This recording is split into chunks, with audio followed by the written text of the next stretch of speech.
Oui, depuis le reportage tourné en avril dernier, cela a été étendu à tout le canton, soit 11 communes. 60 foyers ont signé pour la mutuelle. Selon la mairie, par foyer, cela représenterait 700 € d'économie. Ça paraît juste énorme. Et donc, c'est plus rentable de souscrire à une mutuelle communale. Tout à fait, c'est plus rentable puisqu'il y a un effet de groupe, un effet de mutualisation.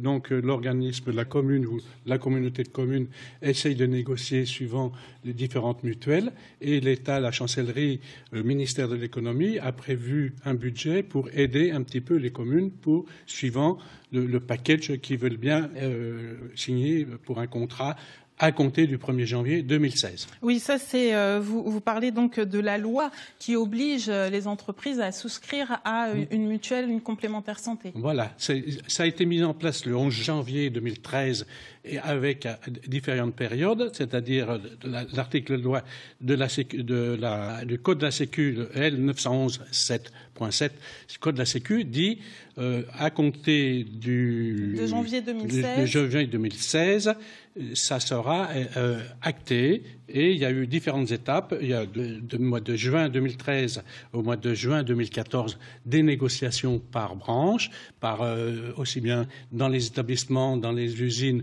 ou dans les communes.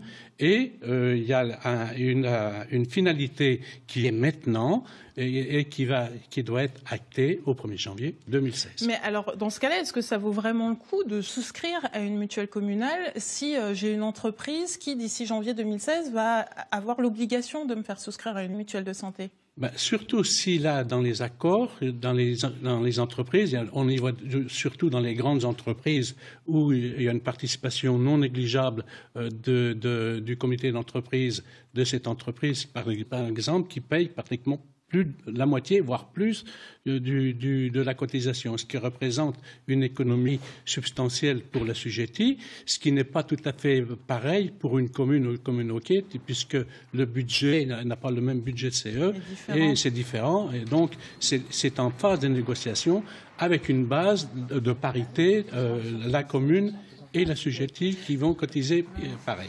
Justement, pour souscrire à une mutuelle communale, donc c'est rentable si jamais on est retraité ou qu'on n'a pas d'entreprise affiliée. C'est surtout valable dans ces cas-là, puisque quand on quitte une entreprise, souvent, il existe certaines entreprises où on peut continuer de cotiser à la mutuelle d'entreprise, mais souvent, quand on est rayé des cadres, c'est souvent le cas, nous ne participons plus à la mutuelle et l'entreprise ne paye plus. Donc, dans ce cas-là, il est judicieux, voire intérêt, d'aller participer à une mutuelle communale pour faire un peu d'économie sur la santé mutuelle, puisque bien souvent, c'est entre 1 000 et 2 000 € suivant le package qu'on veut bien mettre. Le basique, c'est 1 000, c'est-à-dire remboursement de la sécurité sociale, plus le ticket modérateur, plus d'autres choses. Et on peut aller plus loin en additionnant des garanties qui peuvent aider sur la chirurgie, par exemple, sur l'optique ou sur le dentaire. Vous, association de consommateurs, vous avez un regard sur cela? Tout à fait, bien sûr, on a un regard, puisque nous sommes en négociation avec la chancellerie au ministère de l'économie et nous participons à toutes les réunions pour la mise en place dans les différents secteurs et c'est renvoyé à chaque département, chaque préfet.